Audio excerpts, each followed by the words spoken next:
What begins as a four-word locker room answer, "I'm ready," quickly exploded into the biggest media firestorm the Browns have seen all preseason. It sounds ridiculous. A rookie says he feels prepared, and the internet treats it like a declaration of war. But this moment wasn't random noise. It landed on a fault line that's been building for years. The uneasy balance between player ambition and franchise control. And it cracked wide open the second Shedeur Sanders looked into a microphone. Here's the thing you need to know up front. This isn't just about a single confident line. It's about context, timing, and a backstory that suddenly makes "I'm ready" sound like strategy, not bravado. Reports surfaced that Shedeur discouraged certain teams from drafting him. And that reframes the locker room clip. When a rookie signals he doesn't want to land behind a superstar, it reads differently than a young player trying to motivate himself. Add in a fiery public defense from Shedeur Sanders and commentary from high-profile voices like Cam Newton, and the story stops being a local quarrel and starts being a national conversation about leverage, respect, and what it means to enter the NFL on your own terms. What followed felt like a scripted reality show. Local pundits rushed to pin labels on him, entitled "Clout Chasing, Reckless." Social media split into two tribes, one crowning him a visionary who refused to be a benchwarmer, the other insisting he'd burned a bridge before he ever took a snap. A Cleveland reporter's on-air rant against him went viral for all the wrong reasons, flipping the narrative by exposing the critics' contradictions more than any definitive weakness in Shedeur's game. Suddenly, the question wasn't just whether he could play, it was whether he'd made the right bet on his future. This intro isn't here to hand you a verdict. It's here to frame the stakes. What does it mean when a rookie exercises choice at a moment when rookies traditionally have none? Is it bravado, business savvy, or both? And why did a short interview clip turn into a referendum on modern NFL attitudes toward rookies? Over the next minutes, we'll unpack what was reported, what pundits said, and what the tape actually shows. We'll separate the headlines from the hard facts, point out where speculation is driving the story, and lay out the real-world consequences for Shedeur's career, and for the league if other rookies follow his playbook. Stick around. This is more than drama. It might be the opening move in a game that changes how the NFL does business. Sometimes the smallest spark sets off the loudest explosion. For Shedeur Sanders, that spark came in the form of one of the most routine questions any rookie quarterback can face. "Do you feel ready to play?" It was asked in a Cleveland locker room, with the usual sea of microphones shoved toward his face. His response wasn't earth-shattering, it wasn't boastful, it wasn't even long. He said simply, "I'm ready." 4 little syllables. That was it. Now, to anyone familiar with sports culture, this is practically a script. What rookie is going to say, "No, I'm not ready. Please cut me today"? Confidence is survival in the NFL. If you can't project belief in yourself, you're already finished. Coaches expect it, teammates respect it, and fans usually take it for granted. But for some reason, this routine moment hit the media like a thunderclap. Local Cleveland reporter Tony Grossi, a longtime figure in Browns coverage, seized on the comment as if it were breaking news. Instead of hearing it as standard rookie confidence, Grossi twisted it into something far more dramatic. In his framing, Shedeur wasn't showing professionalism, he was showing arrogance. He wasn't preparing to compete, he was craving the spotlight. Overnight, what should have been a throwaway clip turned into a flashpoint. The irony? Sanders wasn't even chasing attention. The interview was initiated by ESPN reporters. The question was asked directly to him. He didn't set the scene. He didn't run to the cameras. The cameras came to him. In fact, the very people accusing him of being attention-hungry were the same ones running his quote in headlines and debate shows. The contradiction couldn't be clearer. They created the storm, then criticized him for standing in the rain. And here's where things really caught fire. Social media got hold of the clip, and suddenly it wasn't just a local debate. It was trending nationally. Fans who admired his confidence started posting support, calling him bold, fearless, and refreshingly honest. Critics doubled down, mocking him as a third stringer who hadn't earned the right to talk like that. The polarization was instant, and the conversation wasn't about the Browns' offense anymore. It was about whether Shedeur Sanders had just overstepped his place in the league. That's the power of perception. One ordinary comment, one everyday answer, turned into a viral storyline. And as the buzz grew louder, the past came rushing back. Because this wasn't the first time Shedeur had made headlines for flipping the script on NFL tradition. That story started months earlier, on draft night. To really understand why Shedeur Sanders' simple "I'm ready" answer set off alarms, you have to rewind the tape to draft night. Because what most rookies treat as the happiest night of their lives, Shedeur treated as something entirely different, a business negotiation. And that's where the real controversy begins. Reports from insiders, including Adam Schefter, revealed that Shedeur wasn't just waiting to hear his name called. He was actively shaping where that call would come from. According to Schefter, the Baltimore Ravens were prepared to draft him in the 5th round, but Sanders made it clear he wasn't interested. His reasoning? Landing behind Lamar Jackson meant being a backup indefinitely. For most players, getting picked by a stable, respected franchise like Baltimore would be a dream come true. For Shedeur, it looked like a dead end. It didn't stop there. Deion Sanders, never shy when it comes to defending his son, later confirmed that Shedeur had discouraged more than one team, including the Philadelphia Eagles. And when you break it down, the logic is hard to ignore. Jalen Hurts had just signed a mega contract, cementing his starting job for years to come. By joining the Eagles, Shedeur risked becoming nothing more than a permanent clipboard holder. To him, that wasn't respect. That was career purgatory. The reaction, of course, was explosive. Critics screamed entitlement. How can a rookie tell elite franchises not to draft him? Analysts warned that such moves could come back to haunt him, burning bridges with powerful organizations. But others, including a few former players, called it brilliant. They argued Shedeur was thinking long-term, refusing to waste years waiting for an injury or miracle to give him a chance.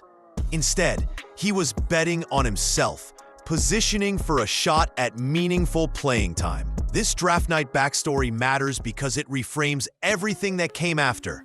When Shedeur says, "I'm ready," it's not just the reflex confidence of a rookie. It's the continuation of a pattern. A young quarterback determined to control his own destiny, even if it means breaking unwritten rules. And while that approach rattled some owners and pundits, it also sparked an entirely new conversation about power, leverage, and how much control rookies should really have over their careers. But if you thought draft night decisions were controversial, the story only got louder on. High-profile voices like Cam Newton stepped into the debate with a warning that turned heads across the league.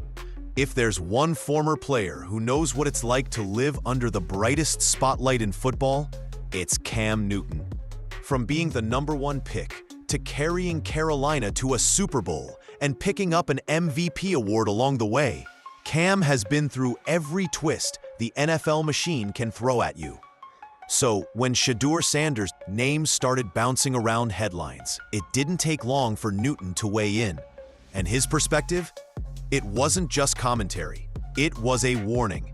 Newton made it clear that he didn't see Shedeur's draft decisions as arrogance. To him, there was logic in avoiding teams like the Ravens and Eagles. Sitting behind Lamar Jackson or Jalen Hurts would have been like signing up for a career on pause. No matter how much talent Sanders brought, the odds of stepping into those lineups were practically zero. In Cam's eyes, that wasn't ambition run wild. It was self-preservation. But Newton also threw gasoline on the fire with one brutal take. He questioned whether the Browns, the very team that finally landed Shedeur, were truly setting him up for success. Cam suggested that Cleveland's instability, constant quarterback carousel, and chaotic front office could actually work against him. And in a league where optics matter almost as much as performance, the idea that Sanders might have been dropped into a situation destined to test him harder than any rookie should endure hit hard. This wasn't just Newton talking football mechanics. This was a man who lived the highs and lows of stardom, saying out loud what many whispered behind the scenes. Sometimes franchises make moves for business reasons, not football reasons. And if you're a rookie quarterback, that can mean your development takes a back seat to headlines, ticket sales, or political battles in the front office. For some fans, Newton's comments validated Shedeur's confidence, proof that a respected veteran understood the strategy behind his choices. For others, it sounded like a red flag, a sign that Shedeur's gamble could backfire in the worst possible way. Either way, Newton's voice took the story from a local media squabble to a national talking point. And just when the debate seemed to be settling, a local Cleveland reporter decided to pour jet fuel on the flames, turning what was already controversial into a viral showdown. Enter Tony Grossi, a name that Browns fans know all too well. He's been covering Cleveland football longer than most of the players on the roster have even been alive. And with that experience comes a reputation, one that isn't exactly glowing. Known for tough, often abrasive takes and a knack for stowing the pot, Grossi has been a thorn in the side of more than one Browns quarterback. But when it came to Shedeur Sanders, he went from sharp critic to full-blown meltdown mode, and it backfired in spectacular fashion. The flashpoint came when Shedeur gave the most standard rookie answer in NFL history. Asked if he felt ready to play, Sanders calmly responded with confidence, "I'm ready." Nothing over the top, nothing wild. Just the type of response any athlete with ambition would give. But for Grossi, those two words became his golden ticket to a rant. He painted Sanders as arrogant, entitled, and addicted to the spotlight. According to Grossi, Shedeur wasn't just ready to play. He was chasing clout, desperate for attention. The problem? His entire argument collapsed under its own weight. Because in the very same breath that Grossi accused Sanders of seeking the limelight, he admitted ESPN Cleveland reporters were the ones who shoved the mic in Shedeur's face in the first place. Sanders didn't call a press conference. He didn't beg for a platform. The media came to him. That single slip-up turned Grossi's hot take into cold comedy. A man effectively proving his own criticism wrong in real time. And it didn't stop there. Grossi doubled down, dragging preseason performances into the conversation like they were career-defining evidence. He replayed every sack Shedeur took against the Rams as though they were catastrophic failures, while conveniently ignoring that Sanders avoided turnovers completely, something young quarterbacks are rarely able to do. Even worse, Grossi's selective memory left out that other rookies, like Dillon Gabriel, were coughing up interceptions and fumbles, while Sanders kept the ball secure.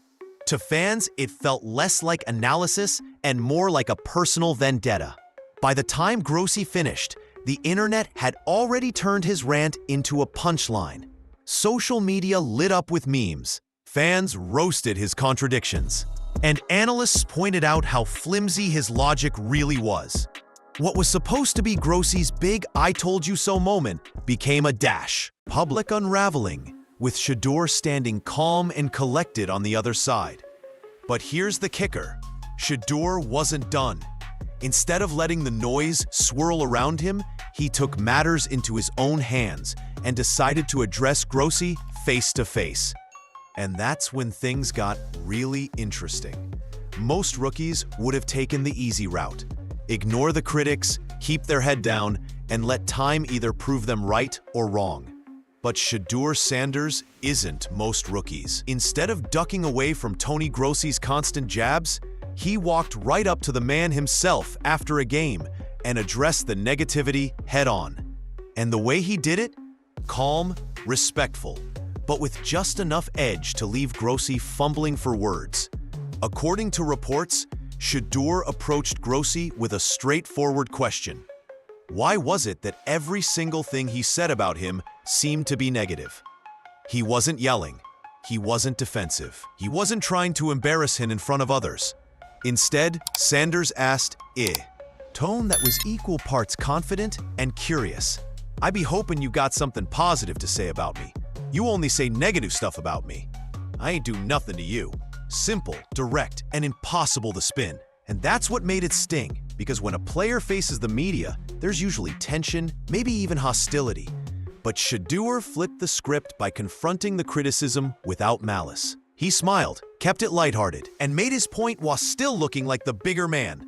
The exchange instantly went viral, not because it was heated, but because it showed Sanders' poise.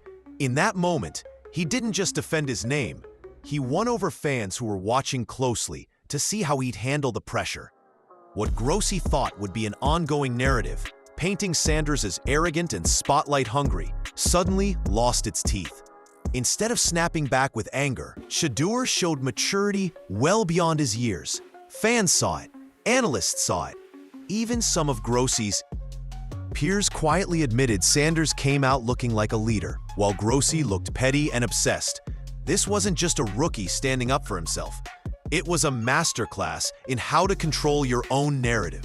By addressing Grossi directly, Shedeur not only exposed the weakness in his arguments, but also showed the kind of composure NFL teams dream of in a franchise quarterback.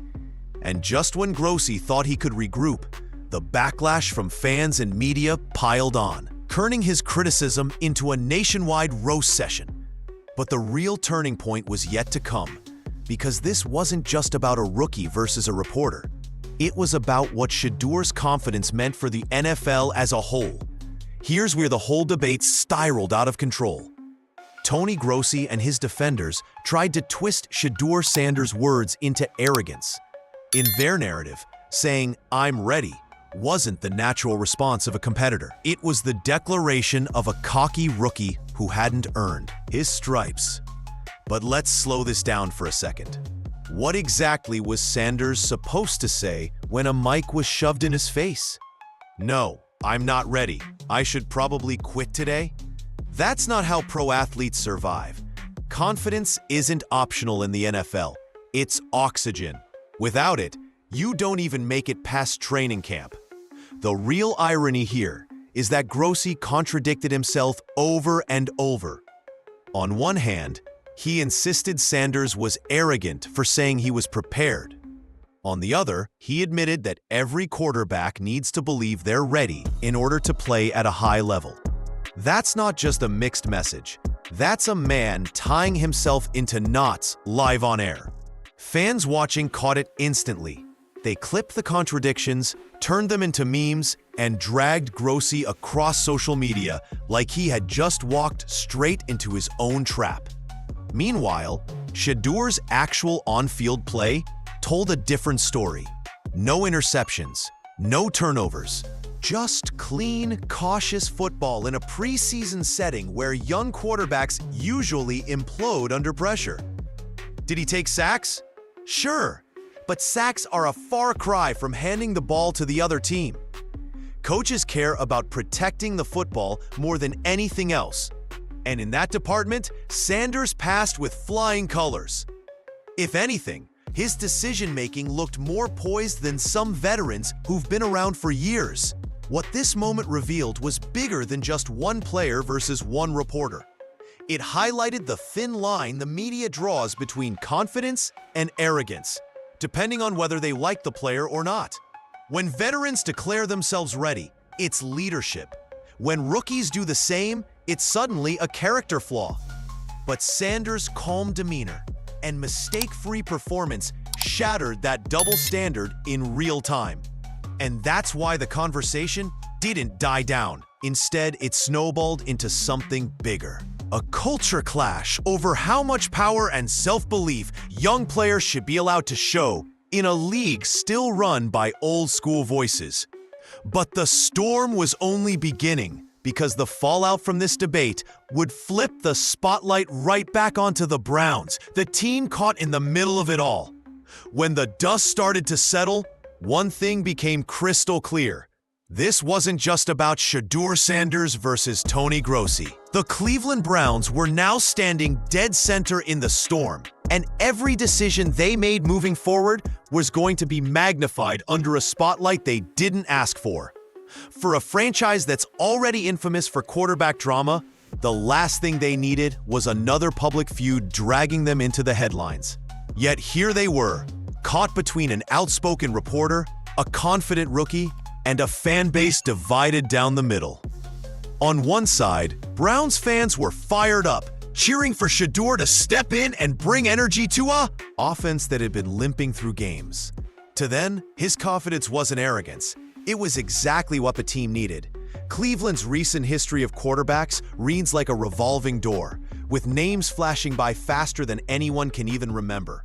So when Sanders stood tall and declared himself ready, a large chunk of the fan base saw it as a breath of fresh air. Finally, someone with the swagger to back up the city's hunger. But on the other side, critics worried about the optics. They argued that Sanders was stirring controversy in a city already sensitive to drama, and that the Browns couldn't afford to gamble their fragile chemistry on a rookie who hadn't proven himself in regular season action. Some fans feared this would distract from the team's focus, putting unnecessary pressure on both Sanders and the coaching staff. The irony is, inside the Browns organization, the reaction was far calmer. Head coach Kevin Stefanski didn't see a crisis. He simply acknowledged what everyone already knows. Every player on the roster should feel ready to play. From his perspective, Sanders' words weren't a headline. They were just part of the competitive mindset required to survive in the NFL. But that nuance got lost in the noise, as Grossi's take turned a normal rookie statement into a citywide debate. Now the Browns are in the crossfire, whether they like it or not. Every time Sanders takes a snap, every preseason highlight, every sideline interview, it all feeds back into the question, is he the future, or is this just another chapter in Cleveland's long quarterback saga? And that looming uncertainty set the stage for the ultimate question. Would Shedeur Sanders silence his critics on the field, or would this firestorm follow him no matter what he did next? By the time the smoke cleared, one truth stood out. Shedeur Sanders had managed to turn what should have been just another routine media moment into a cultural shift that the NFL couldn't ignore. What began as a rookie answering a simple question, "Are you ready to play?" snowballed into a debate about confidence, respect, and who really controls the narrative in professional football. Tony Grossi thought he was exposing arrogance. Instead, he exposed the cracks in an outdated system where rookies are expected to bow their heads, non-politely, and wait quietly in line for years. Shedeur didn't play that role. He said he was ready, not with anger, not with arrogance, but with the exact level of self-belief required to survive in a league built on pressure. In doing so, he flipped the script, making Grossi look more like the stubborn gatekeeper of old-school takes than the voice of reason. For the Browns, this wasn't just noise. It was an unintentional trial by fire for their young backs. Quarterback testing not only his skills on the field, but also his ability to navigate the politics of media narratives and fan expectations. And if anything, Sanders passed that test even before his next snap. Calm under fire, composed in the face of criticism, he showed qualities of leadership that can't be taught. Qualities that, ironically, his critics claimed he lacked. The bigger picture here is what Sanders represents. He's not just another rookie trying to carve out playing time. He's a symbol of a new generation of athletes who refuse to let others write their stories. Whether or not he becomes the Browns' long-term savior is still unknown. But what's certain is that he's already changed the conversation. Fans are watching more closely, analysts are debating more fiercely, and the league, whether it admits it or not, is realizing that young players aren't content with waiting quietly anymore. So the real question isn't whether Shedeur Sanders was right to say he's ready. The question is, what happens now that the NFL knows rookies can push back, speak up, and still come out looking stronger for it? Because no matter how this chapter ends, one thing is certain. Sanders has already left his mark, and the league will never view rookie confidence the same way again.